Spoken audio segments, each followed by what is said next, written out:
తులసీదాస్ గారు ఎప్పుడు మాట్లాడుతూ ఉండేవారు స్వామి హనుమతోటి. రామాయణ రచన చేసేటప్పుడు, రామచరితమానస్ రాసేటప్పుడు ఏ ఏ ఘట్టం దగ్గరికి వచ్చేటప్పుడు ఆయా ఘట్టం దగ్గర మళ్ళీ హనుమకి చదివి వినిపిస్తూ ఉండేవారు. హనుమ అంతా చదివి సరేనంటుండేవారు. అబ్బో ఎన్ని చమత్కారాలు, వాళ్ళిద్దరి మధ్యలో ఎన్ని విశేషాలు జరిగాయో తులసీదాస్ గారికి హనుమకి. అంతటి గొప్ప అనుబంధం. అందుకే హనుమ గురించి తులసీదాస్ గారు ఏవి చెప్పారో అవన్నీ కూడా అద్భుతమైనటువంటి విషయాలు. రామచరితమానస్ అంత గొప్ప గ్రంథం. తులసీదాస్ గారిని అనుగ్రహించారు మహానుభావుడు స్వామి హనుమ. అనేకమైనటువంటి అవతారాల్లో ఈ లోకంలో వచ్చి ఎందరినో అనుగ్రహించారు. వారు వచ్చినటువంటి అవతారములు ఎన్నో ఉన్నాయి. అందులో సమర్థరామదాసు గారిగా వచ్చారు ఒకప్పుడు. నారాయణ అన్నది ఆయన యొక్క అసలు పేరు. ఆ పిల్లవాడికి తల్లిదండ్రులు పెట్టిన పేరు. కానీ ఆ పిల్లవాడు విశేషమైనటువంటి రామభక్తి తత్పరుడయ్యాడు. పెళ్లి నిశ్చయం చేశారు. పిల్లవాడిని పెళ్లిపీటల మీద కూర్చోబెట్టారు. పురోహితుడు ఇక జీలకర్ర బెల్లం పెట్టించడం కోసమని సుముహూర్త సావధాన సులగ్నే సావధాన అంటున్నాడు. పెళ్లి కొడుక్కి ఇంకోలా వినపడింది, సావధాన సావధాన. ఇలాగే అందరూ గృహస్థాశ్రమంలోకి వెళ్ళిపోతున్నారు, లంపటంలోకి వెళ్ళిపోతున్నావు. ఇక నిన్ను నువ్వు ఉద్ధరించుకోలేవు. నా మాట విను, ఇప్పటికైనా మించిపోయింది లేదు, ఇంకా సుముహూర్తం రాలేదు, తొందరపడు అన్నట్టుగా వినపడింది. సావధాన సావధాన అన్నది జాగ్రత్త పడు అన్నట్టు వినపడింది ఆ నారాయణ అన్న పిల్లవాడికి. అంతే హనుమ యొక్క అనుగ్రహం ఆవేశించింది. హనుమదవతారం అంటారు సమర్థరామదాస్ గారు. ఒక్కసారి పెళ్లి మంటపంలోంచి 10 దూకులు దూకి వెళ్ళిపోయారు. వెళ్ళిపోయి గోదావరిలో దూకేశారు. దూకేసి గోదావరి నదినంతటినీ కూడా ఈది ఆవలి ఒడ్డుకు వెళ్ళిపోయి 10 రోజులు ఆగకుండా నడిచి వెళ్ళిపోయారు అరణ్యంలో. వెళ్ళిపోయి గోదావరి నందిని అనేటటువంటి 2 నదుల యొక్క సంగమ స్థానంలో కూర్చుని నిరంతర రామధ్యానం చేస్తుండేవారు.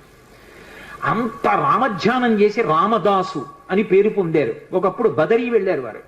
బదరీ వెళ్ళి ఆనాడు దేశంలో ఉన్నటువంటి అధార్మికమైన విషయాలు చూసి వ్యగ్రత చెంది ఒక జలకూపమునందు శరీర పరిత్యాగం చేస్తానని నిర్ణయించుకున్నారు. రామచంద్రమూర్తి ప్రత్యక్షమయ్యారు. నీ వలన ధర్మం నిలబడాలి, నువ్వు శరీర పరిత్యాగం చేస్తే ఎలా? నువ్వు సమర్థుడవు ధర్మం నిలబెట్టడానికి. నీ వలన ఒక వ్యక్తి ధర్మాన్ని నిలబెట్టేవాడు తయారవుతాడు. అందుకే సమర్థరామదాస్ అన్న పేరుతో లోకంలో వ్యవహరించమన్నారు. సమర్థరామదాస్ అని పేరు మార్చుకుని హిమాలయ పర్వతాల నుంచి వస్తుంటే ఆయనకి హనుమత్ సాక్షాత్కారం అయింది. సమర్థరామదాసు గారికి దీక్ష ఎవరిచ్చారు అంటే స్వయంగా హనుమ ఇచ్చారు. ఆయనకి జపమాల, కమండలం, అలాగే కృష్ణాజినం, ఆ దీక్షా వస్త్రాలు, వీటన్నిటినీ కూడా స్వామి హనుమయే అనుగ్రహించారు. ధర్మ సంస్థాపన కోసమని సమర్థరామదాసు గారు కోదండాన్ని, బాణాన్ని పట్టుకు తిరుగుతుండేవారు. ఒకప్పుడు ఆయన వేదాంత బోధ చేస్తుంటే గోదావరి తీరంలో కొంతమంది బ్రాహ్మణులు వచ్చి ఆయన్ని విమర్శించారు. నువ్వేమో వేదాంత బోధ, పట్టుకున్నది ధనస్సా, చేతిలో బాణమా, ఈ వేదాంతం సత్యమా, ధనస్సు బాణం సత్యమా? వేదాంతం చెప్పేవాడికి ధనస్సు బాణం ఎందుకురా? బహుశా ఈయనకి బాణం ఎక్కువ పెట్టడం కూడా చేత కాదనుకుంటాను, ఉత్తిన అలా బటుకు తిరుగుతున్నాడు అన్నారు. వెంటనే ఆయన బాణాన్ని ఎక్కువ పెట్టి ఆకాశంలో ఎగురుతున్నటువంటి పక్షుల గుంపులో ఒక పక్షిని కొట్టారు. ఆ పక్షికి తగిలేది కింద పడిపోయింది, ప్రాణం వదిలేసి. మళ్ళీ వెంటనే ఈ బ్రాహ్మణులు అందరూ అన్నారు, కట్టుకున్నవి దీక్షావస్త్రాలు, పక్షిని కొట్టాడు ఏ కారణం లేకుండా, ఇటువంటి వాడికి వేదాంత బోధ చేసే అధికారం ఎక్కడుందన్నారు. వెంటనే ఆయన గోదావరిలో నీళ్లు కమండలంలో ఉన్నాయి, ఆ కమండలంలో నీళ్లు తీసి రామనామం చెప్తూ పక్షి మీద తెల్లారు. అది రివ్వున ఆకాశంలోకి ఎగిరిపోయింది. సమర్థ, అందుకే ఆయన పేరు ముందు బిరుదువాక్యం. ఆయన అఘటనాఘటన సమర్థుడు. అంతటి హనుమదవతారంగా వచ్చి మొత్తం దేశమంతటా కూడా ప్రచారం చేశారు. గుండెల్లో రాముడు, శరీరంలో హనుమ, అది ఆయన నినాదం. అందుకే ప్రతి చోట వ్యాయామ పాఠశాలలు పెట్టారు. వ్యాయామశాలలు పెట్టి అందరూ కూడా వ్యాయామం చేసి మంచి ఆరోగ్యవంతమైన శరీరాన్ని, గుండెల నిండా రామభక్తిని పెంపొందించుకోండి, ధర్మ సంస్థాపన చెయ్యండి. ఊరూరా సమర్థరామదాసు గారి ప్రబోధమే. అంత గొప్పగా ధర్మవీరుల్ని తయారు చేశారు. అటువంటి సమర్థరామదాసు గారు ఒకానొకప్పుడు ఛత్రపతి శివాజీ ఇంటికి వెళ్ళారు. వెడితే భిక్ష ఇవ్వాలి కాబట్టి జోలె పట్టారు. శివాజీ వచ్చి ఓ కాగితం చుట్టేని జోలులో పడేశాడు. రామదాసు గారు తీసి చదివారు. చదివేటప్పటికి తన యావత్ సామ్రాజ్యాన్ని గురువు గారికి అర్పించేస్తున్నాను అని ఉంది. నేను దీక్ష తీసుకున్నవాణ్ణి, నాకెందుకయా, నా ప్రతినిధిగా నువ్వు పరిపాలించు, కానీ రాజ్యాన్ని నాకు ప్రదానం చేశావు కాబట్టి నీ పతాకం మాత్రం కాషాయ వస్త్రంతో ఉండాలని తన కాషాయ వస్త్రాన్ని పతాకంగా ఇచ్చారు. అందుకే ఛత్రపతి శివాజీ పతాకం కాషాయ వస్త్రం. శ్వేతాశ్వం కాషాయ వస్త్రంతో, ఆయన తెల్లగుర్రం మీద ఎక్కి కాషాయ పతాకం పట్టుకుని ఎడుతుండేవాడు. అటువంటి మహానుభావుడు. ఒకప్పుడు శివాజీ సమర్థ రామదాసు గారి దర్శనానికి వెళ్ళారు. వెడితే సమర్థ రామదాసు గారు ఆయనకి ప్రసాదం ఇచ్చారు. ఇంటికి వెళ్ళి ఈ ప్రసాదం చూసుకో అన్నారు. ఇంటికి వెళ్ళి విప్పారు. విప్పితే అందులో ఒక మూటలో మట్టి ఉంది, ఒక మూటలో గులకరాళ్ళు ఉన్నాయి, ఒక మూటలో గుర్రపు లద్ది ఉంది, ఒక మూటలో కొబ్బరికాయ ఉంది. ఇంతటి శివాజీ తెల్లబోయాడు. ఏమిటి ప్రసాదం, ఎందుకు ఇచ్చారు గురువు గారని? మహాతల్లులు ఈ లోకంలో బిడ్డల్ని కన్న తల్లులు భారతదేశంలో ఎంత గొప్ప వాళ్ళని తయారు చేశారో. వెంటనే ఆ తల్లి వచ్చింది, జీజీబాయి వచ్చి ఆవిడంది, సమర్థ రామదాసు గారు ఏదైనా ఇచ్చారు అంటే అది ఉత్తినైపోయేది కాదు. ఎందుకు ఇచ్చారో తెలుసా? మహానుభావుడు ఆయన మట్టి ఇచ్చారు అంటే నువ్వు భూపతివికా రాజ్య పరిపాలన చేయి ధార్మికంగా అని ఇచ్చారు. ఆయన గులకరాళ్ళు ఇచ్చారు, కొండల మీద కోటలు కట్టమని ఆదేశం. గుర్రపు లద్దెనిచ్చారు అంటే ఆశ్విక దళాల్ని ఎక్కువగా పెంచుకోమని అర్థం. కొబ్బరికాయ ఇచ్చారు, మనసులో మధుర మధురంగా ఉండి పైకి చాలా గంభీరంగా కఠినంగా ఉండు, అప్పుడు కానీ వ్యవస్థ అదుపులో ఉండదని నీకు చెప్తున్నారు. ఈ 4 సందేశాలు నీకు చెప్పడానికి 4 రకాల ప్రసాదం ఇచ్చారని చెప్పారు.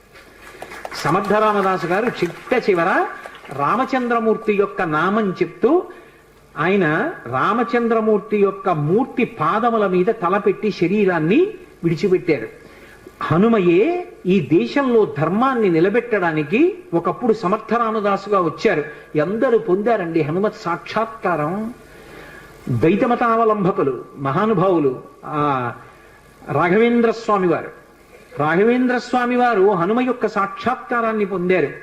ఆయన్ని చిన్నతనంలో వెంకటనాథుడు అని పిలుస్తుండేవారు.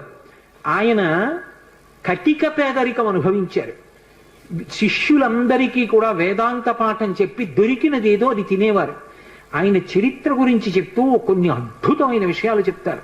వారి భార్య గారికిట ఒక్కటే చీర ఉండేదిట. ఆ చీర సగభాగం కట్టుకునేవారట, సగభాగం తడిపి ఆరేసేవారట. అవతలది ఆరితే ఆ ముక్క కట్టుకుని ఈ ముక్క ఆరేసుకునేవారట ఆవిడ. అయినా సరే దరిద్రాన్ని పక్కన పెట్టి భర్త గారిని అనుగమించినటువంటి మహాపతివ్రత. అటువంటి తల్లి, ఒక్కగానొక్క కొడుకు.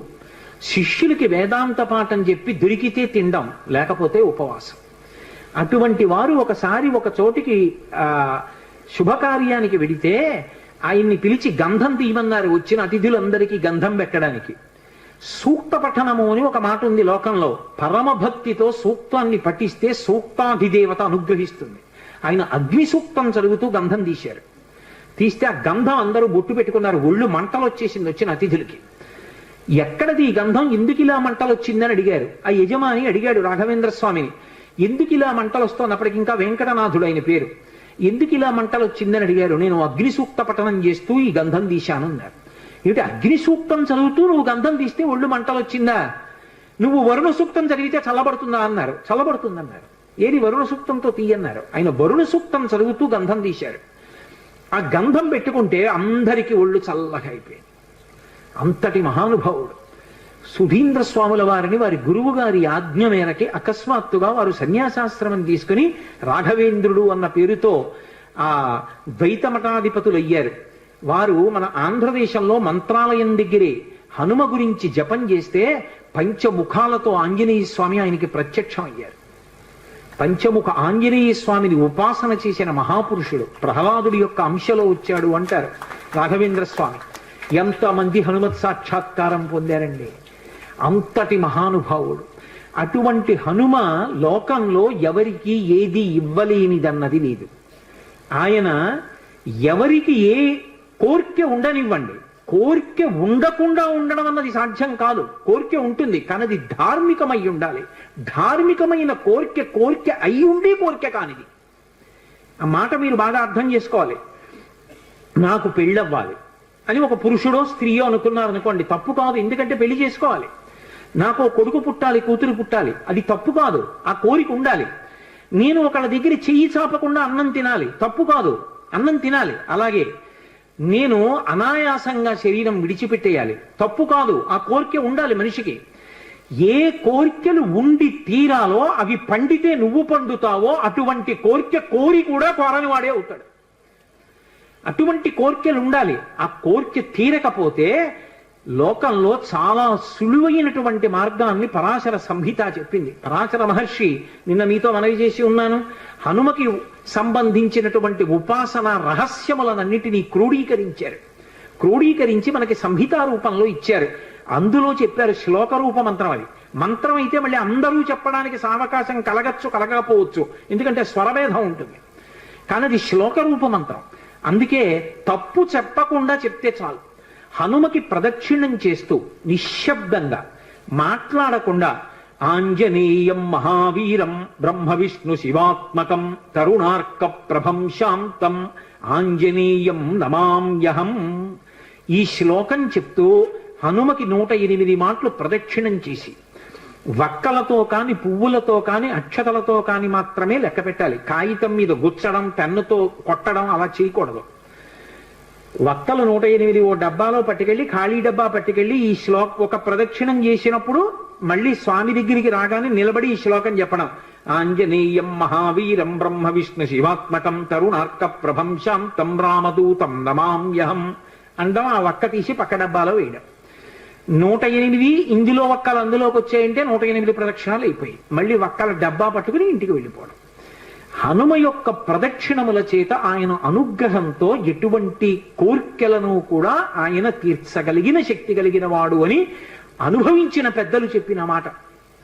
అలాగే అకస్మాత్తుగా విపరీతమైనటువంటి రోగం ఏదైనా శరీరానికి ఏర్పడి భయం కలిగితే హనుమానంజనాసు నో వాయుపుత్రో మహాబల అకస్మాతాగతోత్పాతం నాశయాసు నమోస్తుతే, ఆ శ్లోకం చెప్పాలి.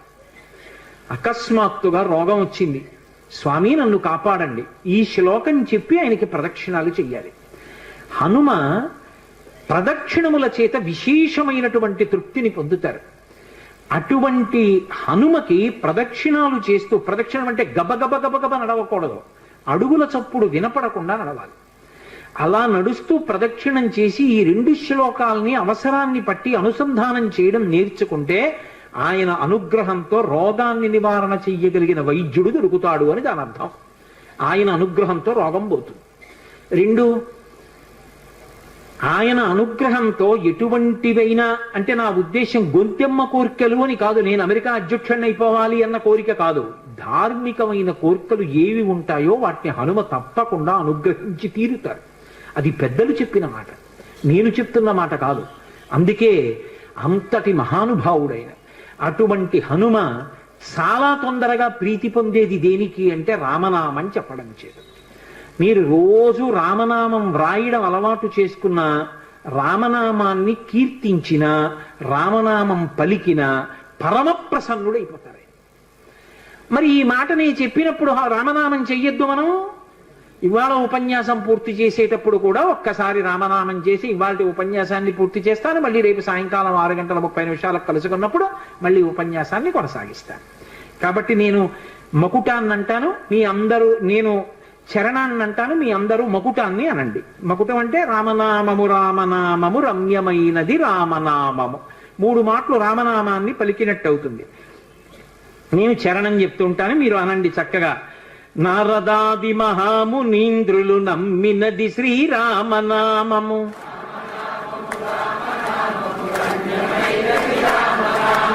దారి నుండి గనడచు వారికి తోడు నీడే రామనామము.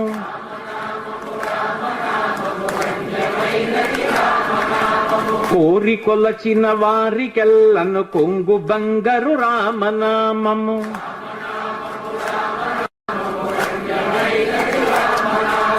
పాహి కృష్ణాయనచు ద్రౌపది పలికినది శ్రీరామనామము.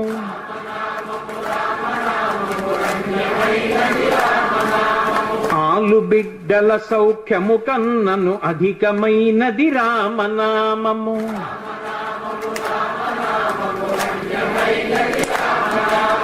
నేను ఈ సందర్భంలో మీకు ఇవాళ ఎందుకు రామనామం తప్పకుండా చెప్పాలి అన్నదానికి ఒక విశేషం చెప్తాను.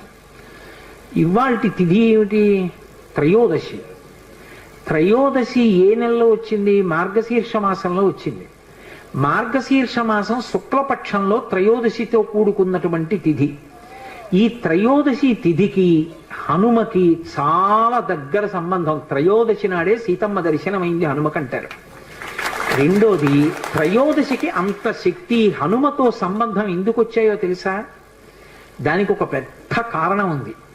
అసలు త్రయోదశి తిథికి హనుమకి అంత దగ్గరి సంబంధం ఎందుకు వచ్చిందో, ఇవాళ రామనామం మనం ఎందుకు చెప్పి తీరాలో, ఈ రహస్యం ఏమిటో, అసలు ఉపాసనలో ఆయనకి ఏ ఏ పళ్ళు నైవేద్యం పెట్టాలో, ఆయన పూజ ఎలా చేస్తారో, ఈ విశేషాలను గురించి, ఆయన దవడల వైభవం గురించి రేపటి రోజున నా చేత స్వామి హనుమ పలికించుకాక.